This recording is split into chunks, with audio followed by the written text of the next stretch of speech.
damos vida. El acto de hoy es un homenaje a la vida y a los sueños truncados de hombres, mujeres y niños inocentes que fueron inmolados en la Shoah y a quienes, recordando y continuando, damos vida. Los guardamos en nuestra memoria como mártires de su pueblo, para quienes el nazismo inventó la industria de la muerte y arrancarlos de la historia no por lo que hicieron, sino porque eran judíos, ante un mundo que les dio la espalda, les cerró las puertas y los dejó atrapados en un infierno. Honramos a los héroes de la resistencia judía que mostraron su temple y dignidad luchando contra la ignominia de sus opresores, y nos inclinamos ante los justos entre las naciones que arriesgaron sus vidas para salvar judíos y rescataron nuestra fe en la nobleza y en la solidaridad humana.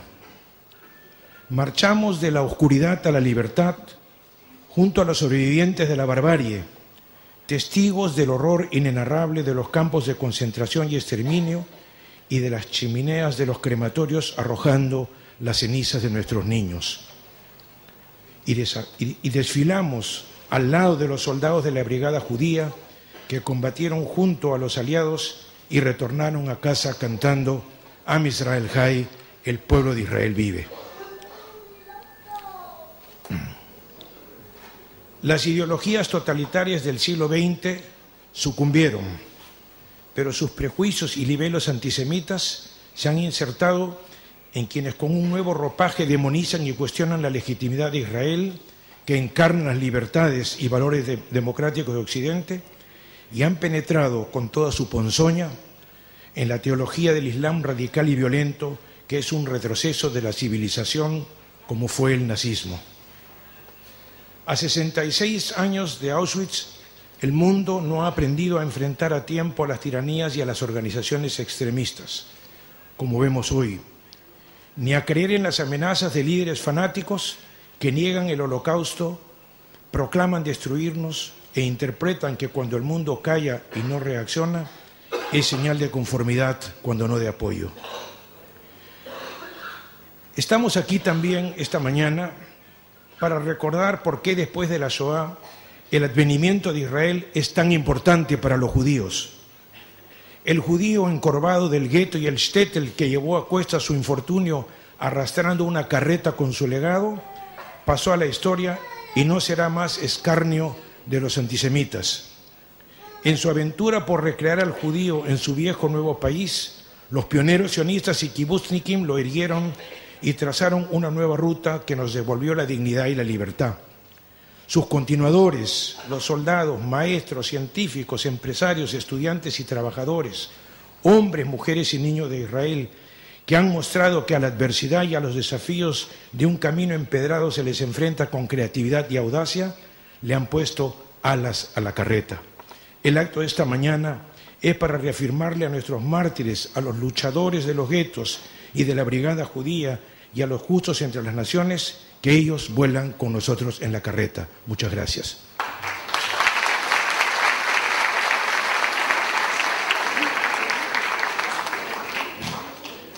A continuación, voy a invitar a nuestro distinguido amigo, colaborador,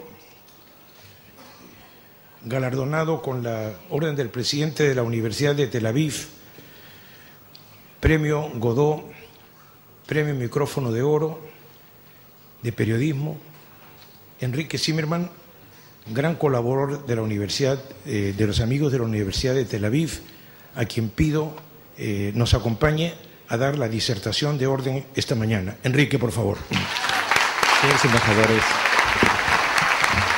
queridos amigos, organizadores de este acto entrañable, es tan entrañable que esta mañana yo me voy a permitir algo que nunca he hecho, y es ponerle una nota totalmente personal a lo que voy a hablar, y es contarles cosas que nunca dije públicamente sobre la historia de mi familia relacionada con el tema que nos ocupa, con el día de la Shoah. Por parte materna, mi familia es una familia sefardí, aunque yo no parezca.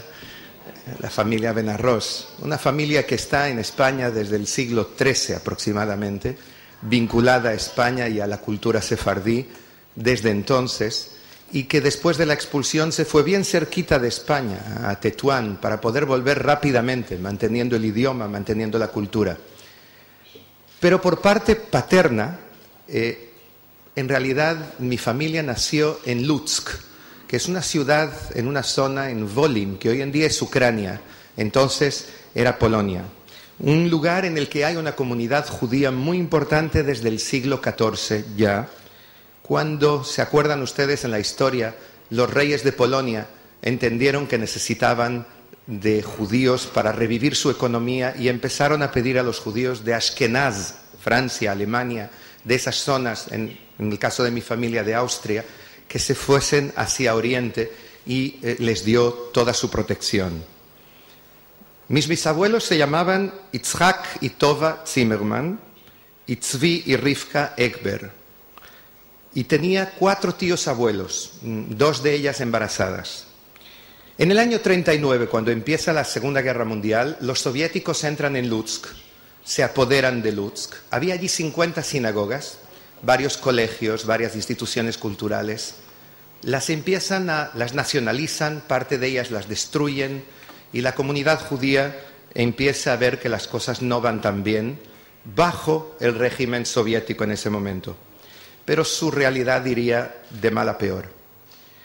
El día 22 de junio del 41 aparecen aviones de la Luftwaffe en el aire y destruyen un 60% de los edificios y de las casas de Lutsk. Mucha gente muere en ese momento y esos fueron los que tuvieron más suerte. Al mismo tiempo, mis abuelos, que se habían ido en el año 25, habían entendido, decía mi abuelo, Meir Zal, decía, los judíos aquí no tienen futuro, de alguna manera, porque no nos permiten mantener viva nuestra cultura. Y él cruzó toda Europa a camino del mundo libre. Él pensaba irse a Estados Unidos con una maletita, una mochila, y llegó hasta Lisboa, donde le metieron en la cárcel, porque como tenía un laissez-passer soviético, pensaban que era un espía comunista. Cuando salió de la cárcel decidió quedarse allí.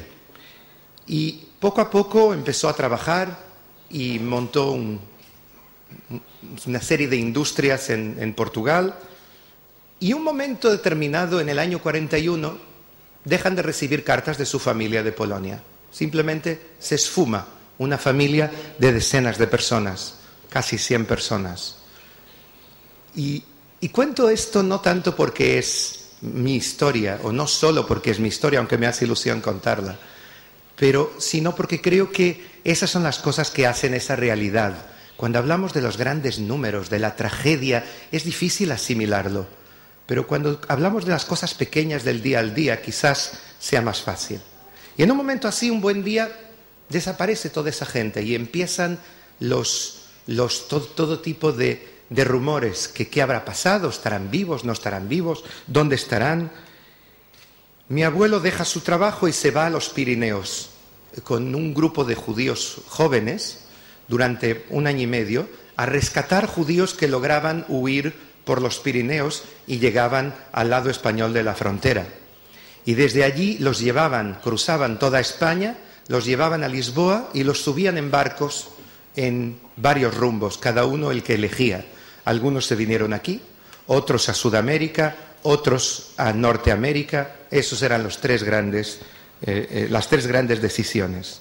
Así consiguieron salvar varios cientos de personas y aunque el gobierno franquista dominaba en España, algunas veces cerraron los ojos, o sea, de alguna manera entendían y sabían lo que estaba ocurriendo, pero en gran parte de los casos lo permitieron, aunque había casos de guardias civiles que se emperraban y de alguna manera arrestaban a esos judíos y al final terminaban por salir y ser libres. Pero vuelvo a Lutsk. 8 días después de la llegada de los alemanes a la zona, en el año 41, se forman los llamados Einsatzkommanden, que eran grupos de personas, soldados, es difícil llamarles personas, pero grupos de soldados alemanes, pero no solo, apoyados por la población local, por gente local, en este caso ucranianos, que iban de pueblo en pueblo, concentraban a las personas y las fusilaban. Y así, dicen algunos historiadores, fueron asesinados